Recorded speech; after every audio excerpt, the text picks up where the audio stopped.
চক্রবর্তী মহোদয়,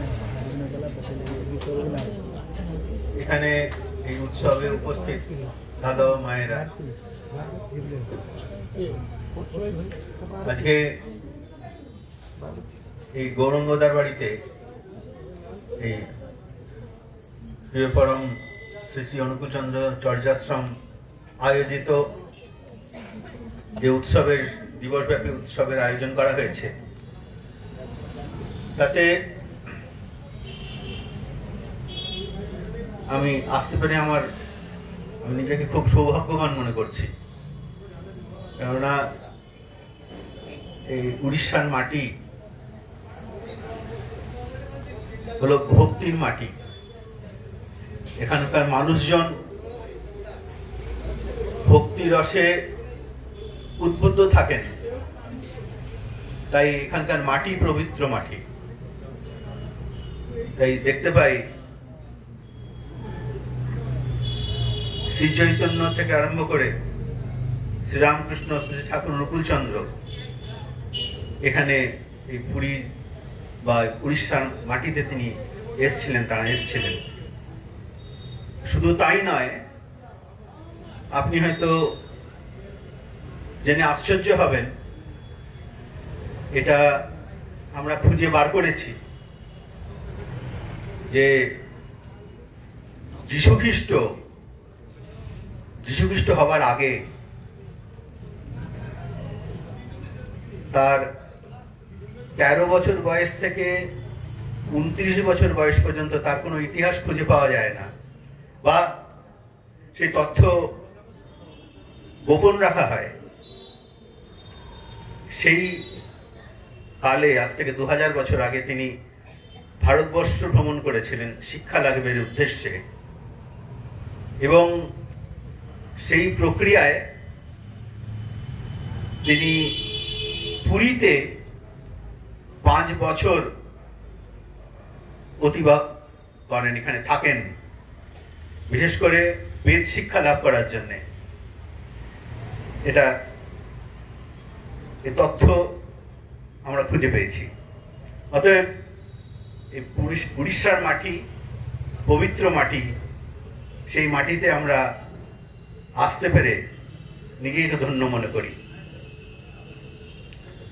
আজকে একটা গল্প দিয়ে আমি আলোচনা শুরু করব ভাবছিলাম, কারণ এখানে যখন আলোচনা হচ্ছিল, মনমতো ভাই এমন ওজস্বী ভাষায়, ওজস্বী তার মধ্যে দিয়ে যেভাবে পরিবেশন করলেন, আমরা সেভাবে তো করতে পারি না, সেই ক্ষমতা নেই আমাদের। যে তেজ, যে দৃঢ়তা, যে প্রেরণা ওনার বক্তব্যের মধ্যে দিয়ে আমাদের দিয়ে গেলেন, সেটা শুনতে শুনতে এই বাড়ির এক ইতিহাসের কথা মনে হচ্ছিল। বহু আগে পূজনীয় বুদ্ধদেব দার সাথে, আজ থেকে হয়তো 20 বছর বা 25 বছর আগেও এসেছিলাম এ বাড়িতে, বহু আগে, তখন রবিদা ছিলেন এখানে। তার জীবনের এক কাহিনী আপনারা অনেকে জানেন হয়তো, তিনি বোধহয় মাঝে মাঝে বলতেন। আবার নতুন করে আমরা গৌরন্দার কাছে, আমি সেটা গতবারে শুনেছিলাম, সেটা আমি রেকর্ডও করেছিলাম, একটি ঘটনার কথা আমি উল্লেখ করতে চাইছি। একবার তিনি তখন এখানে কাজ করতেন, সালটা আমার ঠিক হয়তো মনে নেই, নিয়ার অ্যাবাউট 50s অ্যারাউন্ড হবে। এখানকার একজন, যেখানে কাজ করতেন, যে অফিসে কাজ করতেন, তিনি একজন ব্রিটিশ কালেক্টর ছিলেন। সেই কালেক্টরেট অফিসে তিনি কাজ করতেন, তার আন্ডারে ব্রিটিশ কালেক্টর।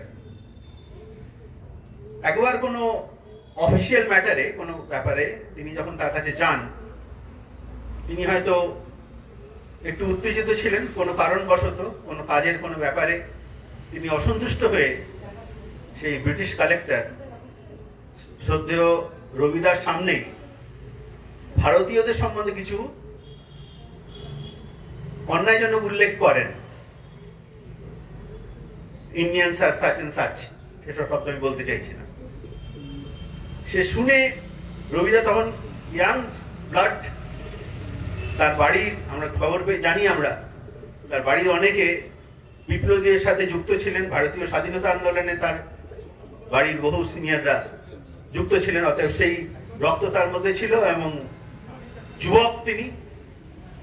ফলে তিনি শুনে, কথাগুলি শুনে, ভারত বিরোধী কিছু কথা শুনে, উক্তি শুনে তিনি ক্রোধিত হয়ে তার বসকে সামনে একটা রুল রাখা ছিল টেবিলের ওপরে, রুলটা নিয়ে তার বসের মাথায়, ইংরেজ কালেক্টর তিনি, তার মাথায় এক বাড়ি মেরে সোজা অফিস থেকে বেরিয়ে গেলেন এবং তিনি দীক্ষিত ছিল, সোজা চলে গেছেন দেওঘরেতে। আর কোথাও সঙ্গে সঙ্গে স্টেশনে গিয়ে ট্রেন ধরে দেওঘর। সেই মুহূর্তে তিনি কাজটা করে ফেলেছিলেন, কিন্তু পরবর্তীকালে তার হয়তো ভীতি এসেছিল বা কিছু কারণ বলে একমাত্র আশ্রয়স্থল যেখানে, সেখানেই চলে যায় আমার প্রভুর কাছে। তিনি ঠাকুরের কাছে যান, ওখানে আশ্রমে যান, দেওঘরে যান এবং সময় করে ঠাকুরের কাছে তার এই ঘটনাটা পুরো নিবেদন করেন। এবং ঠাকুর শুনে দুটি কথা বলেন, আমি শুনেছি। এ কি করলি রবি, এক্ষুনি তার যা গিয়ে তাকে জয় কর, এইটু দুটি কথা বললেন। ওনারা সাহস ছিল না কিভাবে করব, কি করব, কখন করব, কি কোন ভাবে করবো জিজ্ঞেস করার। সেটি শুনে নিয়ে তিনি সেখান থেকে বেরিয়ে আসেন এবং যতদূর শুনেছি যদিও কৃষ্ণপূর্ণ ভট্টাচার্যকে তিনি জিজ্ঞেস করেন যে ঠাকুর আমাকে, আমি এই ঘটনা ঘটেছিল, ঠাকুরের কাছে আমি নিবেদন করেছিলাম এবং ঠাকুর আমাকে এই কথা বললেন, আমি কি করব বুঝতে পারছি না। উনিও সে দুটো কথাই বললেন, ঠাকুর যা বলেছেন সেটাই নির্দিষ্টভাবে পালন করুন, আর তারাও কিছু বললেন না। তাহলে অগত্যা তিনি ফিরে এসছেন, বালেশ্বরে ফিরে এসছেন। ফিরে এসে ভাবছেন তাহলে কি করে সম্ভব, এরপর তো যদি আমি তার কাছে যাই, তাকে জয় করব, সে তো দূরের কথা, তার সামনে গেলে তো তিনি আমাকে একবারে পুলিশ দিয়ে পেটাবেন, কি করা যায়। যাই হোক, গুরুর নির্দেশ, ইষ্টের নির্দেশ পালন করতে হবে, এটুকু তিনি জানতেন, যা হবার হবে। তিনি ধীরে ধীরে ওনার বাংলোর দিকে এগোতে থাকেন। বাংলার যে গেট কিপার তিনি তাকে চিনতেন, অতএব তিনি কিছু বলেননি, গেট খুলে দিয়েছেন। তিনি আস্তে আস্তে ভেতরে যাচ্ছেন, দেখতে পেলেন যে ওপরের ব্যালকনিতে বিকেলের সময় কালেক্টর সাহেব আর তার স্ত্রী গল্প করছেন। তার বাড়িতে আছে বিরাট একটা রাইফেল আর একটা বিশাল একটা গ্রেহাউন্ড কুকুর, সে মানে যদি কারোর উপরে ঝাঁপ দেয় সে বাঁচবে না, সে বিশাল কুকুর, সিংহের মতো জানতেন তিনি। বলে আজকে আর শেষ নেই, ভাই আমার গায়ে কুকুর ছেড়ে দেবে, কুকুর আমাকে কামড়ে শেষ করে দেবে, না হলে তিনি গুলি করে আমাকে মেরে ফেলবেন। তবুও ঠাকুরের নাম করতে করতে তিনি সিঁড়ি দিয়ে উঠে এভাবে গিয়ে উঠেছেন, একটু উঠেছেন, আর যে কালেক্টরের স্ত্রী তাকে দেখতে পেয়েছেন।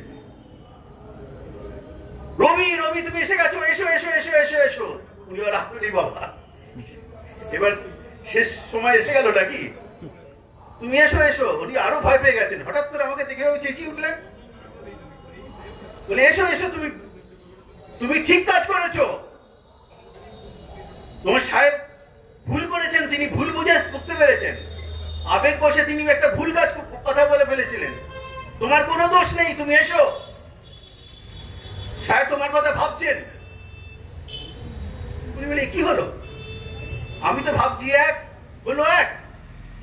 তিনি কোন রকমের তার কাছে সামনে যেতে যেতে বলে তাকে পুরো জড়িয়ে ধরলেন বুকেতে, বলে আমাকে ক্ষমা করে দাও রবি, আমার বিশাল ভুল হয়ে গেছে, এরকম কথা আমার বলা উচিত হয়নি, তুমি যা করেছো তাতে আমার কোনো দোষ পাচ্ছি না, তুমি ঠিকই করেছো, আমি হলে তাই করতাম, আমারই ভুল হয়ে গেছে। আপন হয়ে গেলেন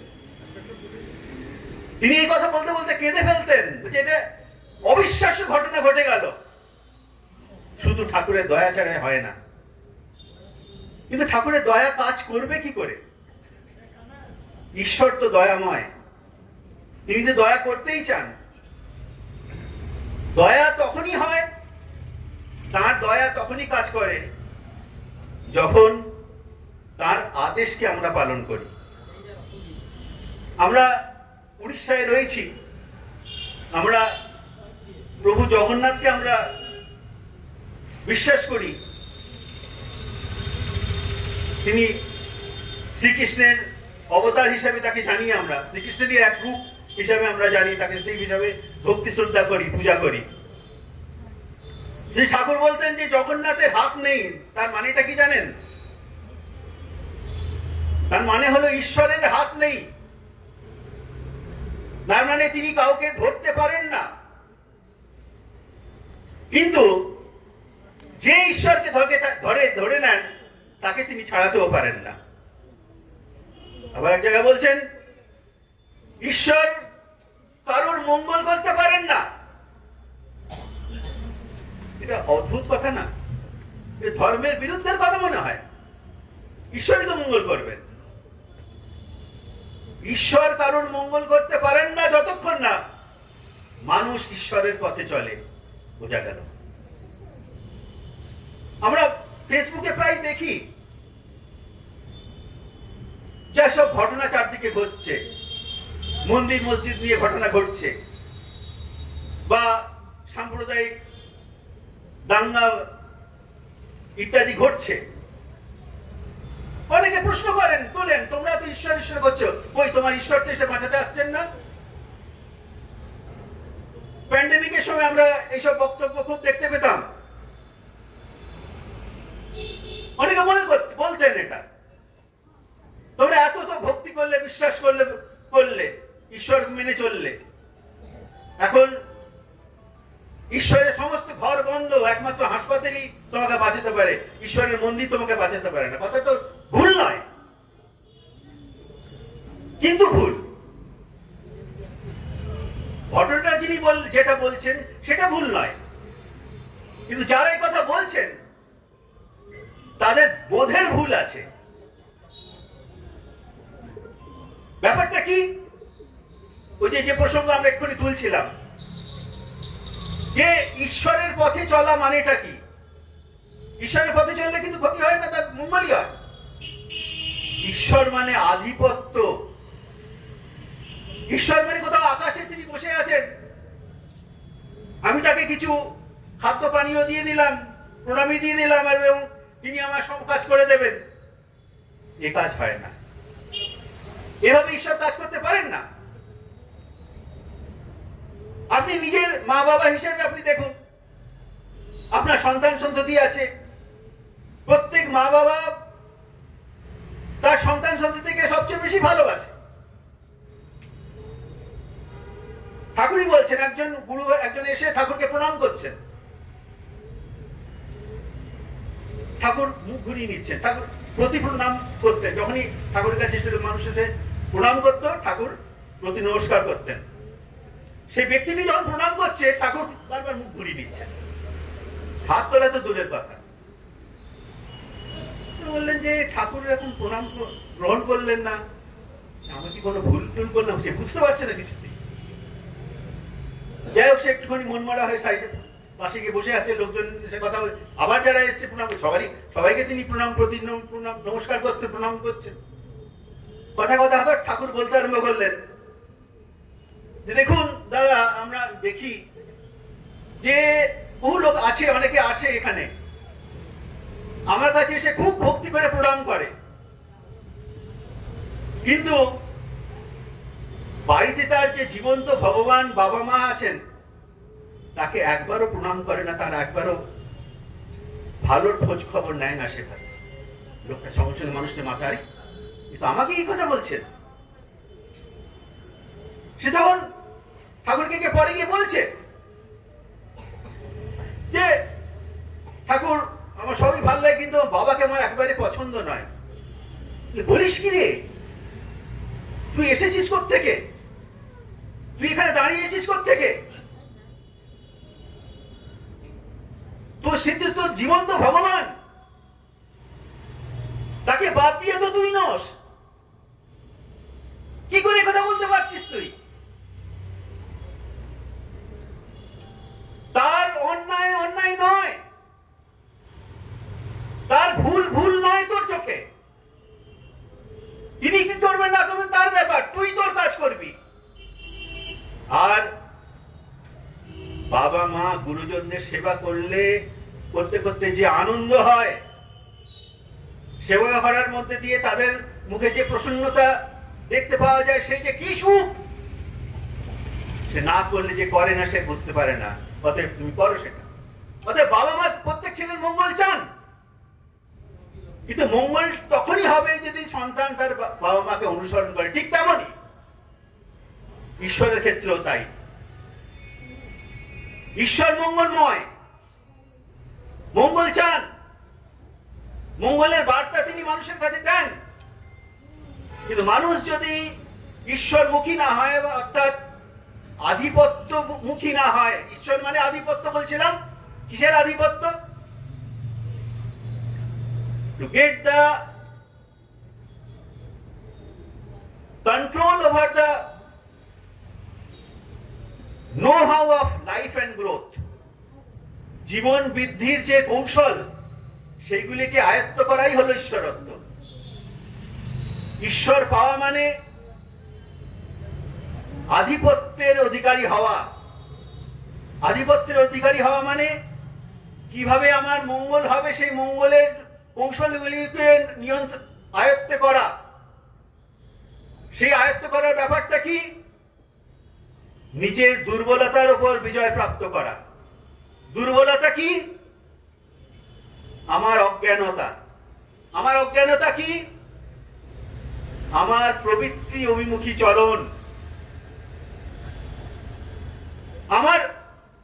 আমি করছি বহু জায়গায়, বিশেষ করে বাঙালিদের মধ্যে আমরা দেখতে পাই যে কখনো বিশেষ করে খাদ্য প্রসঙ্গ এলে, বিশেষ করে এটা অনেকে হয়তো অভিজ্ঞতার মাধ্যমে জেনেছেন, বলা হয় হয়তো যে হয়তো আপনি নিরামিষের কথা কোনো প্রসঙ্গে উঠলো, আপনি নিরামিষ খান বা নিরামিষ ভালো ইত্যাদি কথা তখন উঠলো, তারা ভীষণভাবে মাছ মাংস খেতে পছন্দ করেন। বাঙালি জাতি এটা দুর্বলতা বলুন, যাই বলুন, একটা সাধারণ কথা দেখতে পাওয়া যায়, শুনতে পাওয়া যায়। তারা বলেন আত্মার চাহিদার বিরুদ্ধে কিছু করতে নেই। এটা চলতি কথা, ভীষণভাবে প্রচলিত, মানে কমন কথা। আত্মাকে কষ্ট দিয়ে কিছু করতে নেই। হু ইজ দ্যাট আত্মা? তারা অজান্তে বলে ফেলেন, কিন্তু ভেতরে ঢুকে যদি প্রবেশ করে যদি সে খোঁজ করে দেখা যায় যে আত্মাটা কি, আমার প্রবৃত্তির চাহিদাকে আমি আত্মা বলে চালিয়ে দিই। অতএব প্রবৃত্তির চাহিদাকে, সোজা কথা হলো প্রবৃত্তির চাহিদাতে আমি হাত দেব না, অথচ আমার সব কাজ হয়ে যাবে, এটা হয় না। সেটাই দুর্বলতা। তার উপরে আধিপত্য বিস্তারের কথা বলছে, এবং সেটা হলেই তখন সেই মানুষের মধ্যে চৈতন্য এসে যায়, জ্ঞান এসে যায় এবং আধিপত্য এসে যায়। চৈতন্য কথা বলতে গিয়ে শ্রী চৈতন্যের কথা মনে পড়ছে। শ্রী চৈতন্য কীর্তন করতে করতে সে বাংলা থেকে ঝাড়খণ্ড, যেটাকে ঝাড়িখণ্ড বলা হয়েছিল, তার থেকে নাকি ঝাড়খণ্ড নামটা এসছে। সাউথ বিহার, যেটা আমরা এখন ঝাড়খণ্ড বলি, ঝাড়িখণ্ড বলে জঙ্গলের মধ্যে দিয়ে তিনি কীর্তন করতে করতে এই অনুষ্ঠানের মধ্যে দিয়ে তিনি আসছেন। একটা গ্রামেতে সন্ধ্যাবেলায় উপস্থিত হয়েছেন, গ্রামের খবরাখবর নিচ্ছেন, কি ব্যাপার, কি গ্রাম।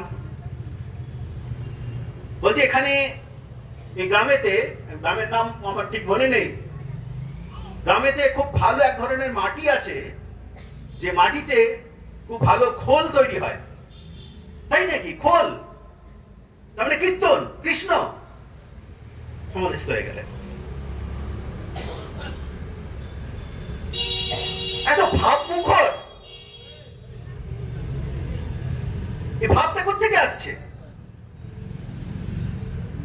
গ্রাম, মাটি, সে মাটি থেকে খোল, খোল মানে কীর্তন, কীর্তন মানে হরিনাম, হরিনাম মানে শ্রীকৃষ্ণ, শ্রীকৃষ্ণ ভাবে ভাবিত হয়ে গিয়ে সমাধিস্থ হয়ে গেল। কিছুদিন পরে তার সমাধি থেকে এই যে গভীর আত্মিক টান, ইষ্টের সাথে আত্মিক টান, একেই বলে রাস।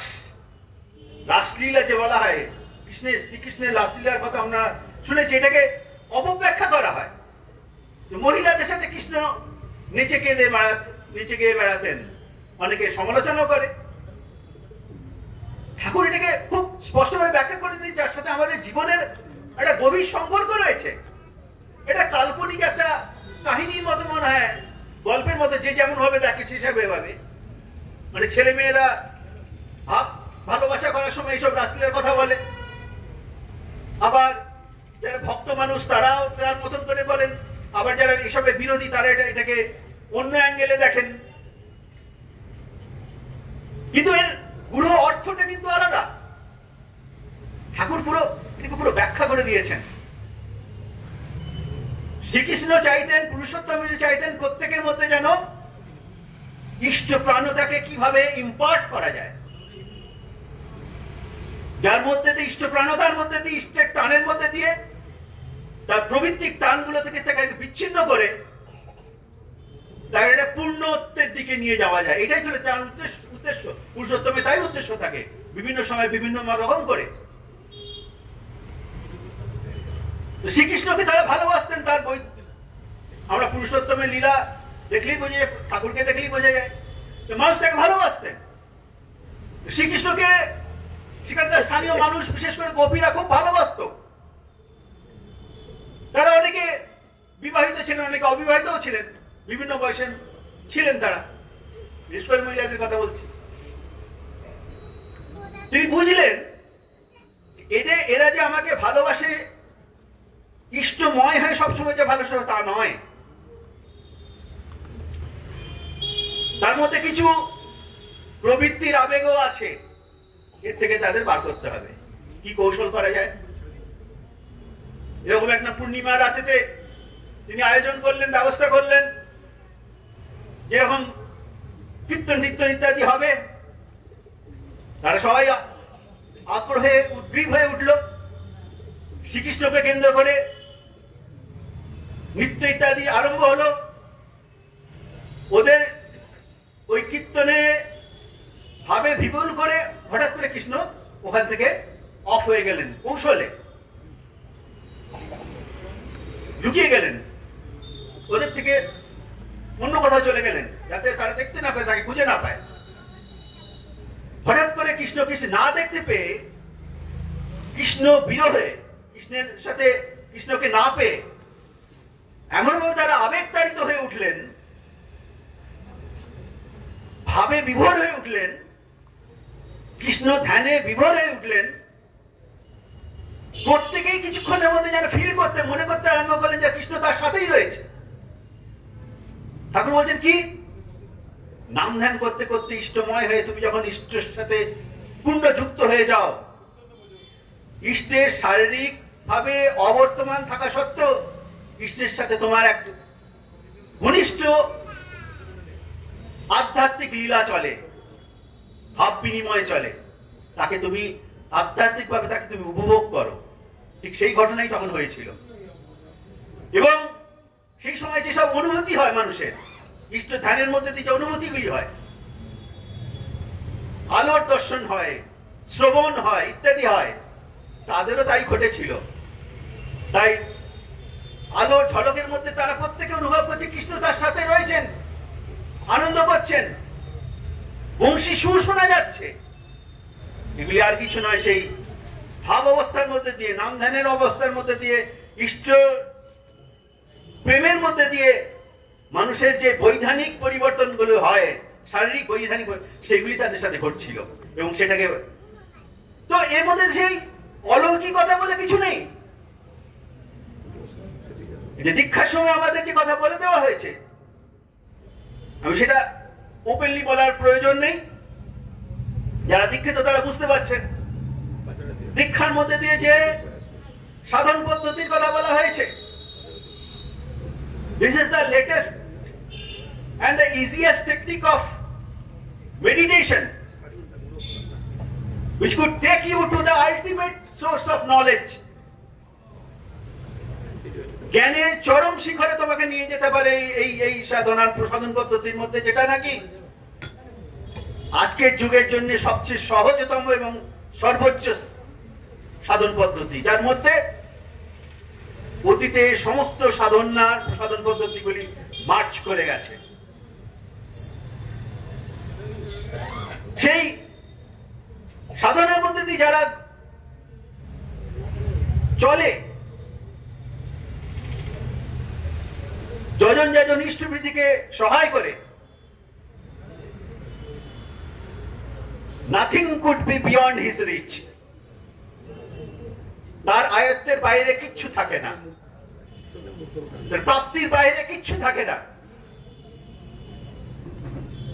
গ্যারান্টি দিয়ে ঠাকুরের কথা বলছেন।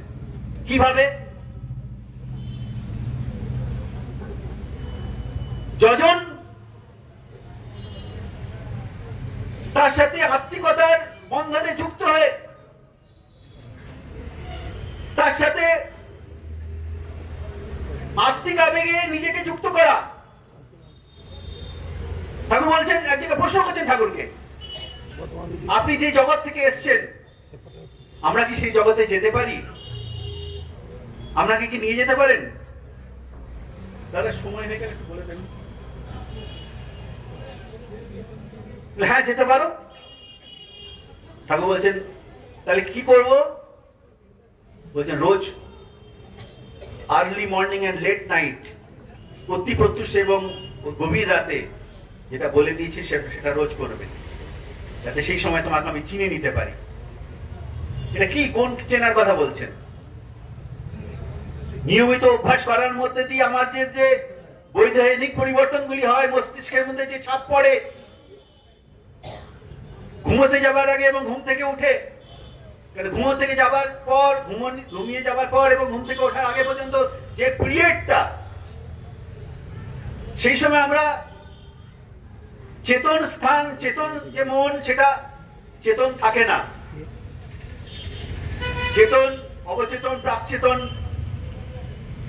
যে স্তরগুলি রয়েছে, কনসিয়াস মাইন্ড আমাদের থাকে না ঘুমন্ত পিরিয়ডে। তার আগে যে ভাবটা তুমি মাথার মধ্যে ইম্পার্ট করে দেবে, মাথার মধ্যে প্রবেশ করিয়ে দেবে, সেই ভাবটা তোমার চিরস্থায়ী হয়ে থেকে যাবে। এবং ঘুম থেকে ওঠার পর তখনও বাইরের সাড়াগুলি আমাকে সেভাবে প্রভাবিত করেনি, সেই অবস্থায় তুমি যদি সেটা করো, সেটাও তোমার চিরস্থায়ী হয়ে থেকে যাবে। এবং যখন এই শরীর থেকে তুমি আলাদা হবে, পৃথক হবে, তখন সেই গভীর চেতনাটাই তোমাকে তোমার সঙ্গী হয়ে থাকবে, সেটাই তোমাকে কন্টিনিউ করে নিয়ে যাবে। আজকে বিজ্ঞানের যুগ, বিজ্ঞানের কথা স্বীকার করছে যে after death the memory of the humankind, man, remains in terms of energy in the universe. তারপরে কি হয় সেটা নিয়ে তারা এখনো বলতে পারেনি। এনার্জির ফর্মে স্মৃতিগুলি বজায় থাকে এই বিশ্ব ব্রহ্মাণ্ডের মধ্যে তরঙ্গ আকারে, শক্তি আকারে। ঠাকুর বলছে সেই শক্তি আবার তার পুনরাগমন হয়, যাকে ইসলামে বলে কিয়ামত, খ্রিস্টানিটিতে বলে resurrection or day of judgement, আমাদের এখানে বলা হয় পুনর্জন্ম। ব্যাপারটা একই, ভাষা আলাদা। তাই নিয়মিতভাবে সাধন করার মধ্যে দিয়ে যখন যাজনটা হয়, অর্থাৎ ইষ্টকে যখন আমি পরিবেশন করি, সেটাই সাপোর্টিং এজেন্ট।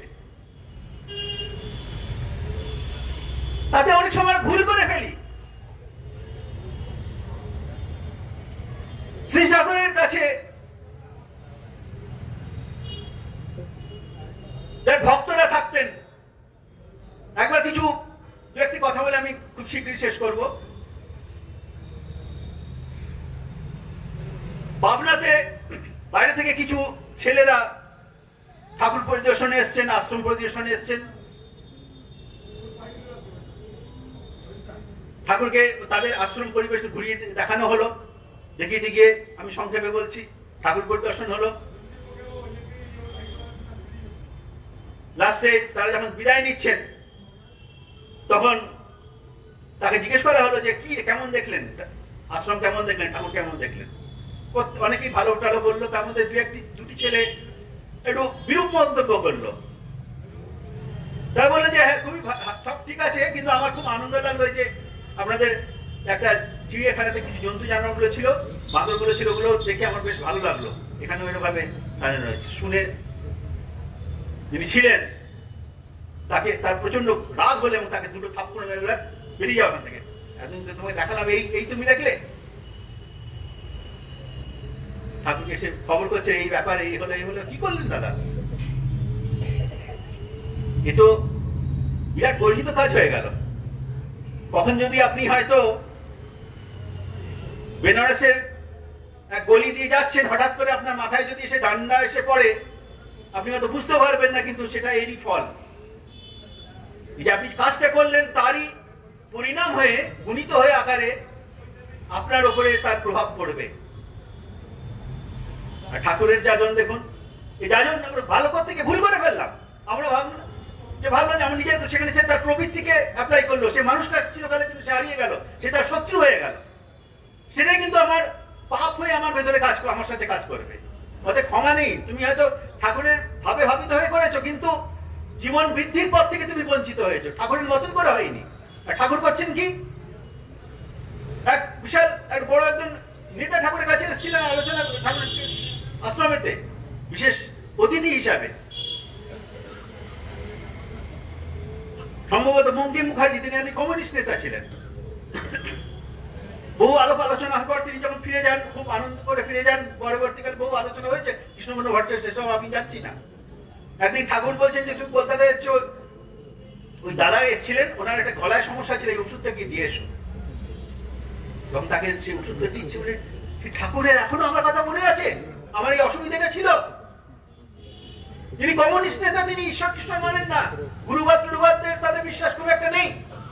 কিন্তু ওই যে ঠাকুর যে যাজন, ওই মধ্যে যে যাজন করলেন, বাস্তব যাজন, চিরকালের জন্য তার মনেতে ঠাকুরের স্থান স্থায়ী হয়ে গেল। এ হলো যাজন। আমরা অপযাজন করে ফেলি, যাজনের প্রকৃত স্পিরিটটা আমরা বুঝতে পারি না। First we have to win the heart of the person. সে আমাকে ভালোবাসলে তখন আমার ঠাকুরকে ভালোবাসবে। ঠাকুর এক জায়গায় বলছেন না, তোমাদের মুখে তোমাদের ঠাকুরের কথা শুনে তোমাদের কাছে লোকেরা আসে, আর তোমাদের দেখে ঠাকুরের প্রতি বিরূপে তোমার থেকে দূরে সরে যায়। খুব গুরুত্বপূর্ণ কথা। তোমাদের মুখে তোমাদের ঠাকুরের কথা শুনে লোকে আসে, আর তোমাদের দেখে তোমাদের ব্যবহারেতে ঠাকুরের প্রতি বিরূপে তোমাদের থেকে দূরে সরে যায়। এটা আমাদের জীবনে ঘটনা ঘটছে, বাস্তব ঘটনা। তাই যাজনটা কি সেটা আমরা ঠিক ভাবে এখনো আয়ত্ত করার মধ্যে দিয়ে আমরা ধীরে ধীরে এগোচ্ছি। এই দিকে আমাদের লক্ষ্য রাখা দরকার। তবে কি আমরা ওই যে ওয়ার্ল্ড ইউনাইটেড স্টেটস এর কথা ঠাকুর বলেছেন, বিশ্ব রাষ্ট্র সমবায়ের কথা বলেছেন, প্রোগ্রাম তিনি করে দিয়ে গেছিলেন। আজকে কৃষ্টি পতাকা যে উত্তোলন করা হলো, সেটা তারই প্রতীক। সেই we have to reach that goal. তার পুরো কর্মসূচি প্রোগ্রাম তিনি দিয়ে গেছেন। সেটা দীক্ষা থেকে শুরু হয়। দীক্ষাটা শুরু হয় আমার যাজনের মধ্যে দিয়ে। যাজনটা তখনই এফেক্টিভ হবে যখন আমি যজন করার মধ্যে দিয়ে নিজেকে পরিশুদ্ধ করতে পারবো, সেই যোগ্যতায় নিয়ে যেতে পারবো, সেই চৈতন্যে আমি নিজেকে নিয়ে যেতে পারবো। তখনই তার প্রভাব আমি মানুষের মধ্যে অ্যাপ্লাই করতে পারবো। এবং এই যজনের মধ্যে দিয়ে যখন যাজন হবে, সেই যজন যাজনকে বাঁচিয়ে রাখার জন্য প্রয়োজন হয় ইষ্টভীতি। ইষ্টভীতি আমার হৃদয় নিংড়ানো যে প্রাপ্তি দিয়ে যখন আমার ইষ্টকে পরিপোষণ করি, তখন তিনি তা সাগ্রহে গ্রহণ করেন। তাই বলছেন ইষ্টভীতি মহাযজ্ঞ। যে ইষ্টভীতি যজন যাজন ইষ্টভীতি করে, তার জীবন ধন্য হয়ে যায়। He could overcome the fear of death. একটা কথা বলে আজ বিশেষ করব। একদিন একটা গ্রামেতে একজন ঋত্বিক যাজন করতে গেছেন। তিনি মহিমার কথা বলছেন, ঠাকুরের কথা বলছেন। আমরা জানি যে যা বিশেষ করে মানুষ, সাধারণভাবে মানুষ দীক্ষা গ্রহণ করে কেন ভাবে যে ঈশ্বর গুরু গ্রহণ করলে আমার সমস্ত দুঃখ কষ্ট দূর হয়ে যাবে, তিনি সব দায়ভার নিয়ে নেওয়ার সময় আমরা গুরুক্রমে সেই জাতীয় যাজনও করি। কথাটা ঠিক হলেও এইভাবে বলতে নেই যদিও। যাই হোক, একজন দীক্ষা নিয়েছেন, দীক্ষা নেওয়ার কয়েকদিন পরে পুকুরে যে স্নান করতে গেছেন সেখানে পাথরে পা পিছলে গিয়ে পা ভেঙে গেছে। ঋত্বিকের কাছে খবর পাঠিয়েছে, তুমি কি দীক্ষা দিলে? তুমি বললে যে মহামতি, আমার তো পা ভেঙে গেল, তুমি এসো তোমাকে দেখাচ্ছি মজা। ঋত্বিক তো মহা বিপদ, বলে কি আমাকে মেরেই ফেলবে নাকি? ঠাকুরের কাছে প্রার্থনা, কি হলো ঠাকুর? যাবো, যেতেও হবে, আবার যেতে ভয় লাগছে। কদিন পরে আবার ঋত্বিকের কাছে খবর আসে, কি ঘটনা ঘটেছে, ওই পা ভেঙে গেছে, প্লাস্টার টাস্টার হয়েছে।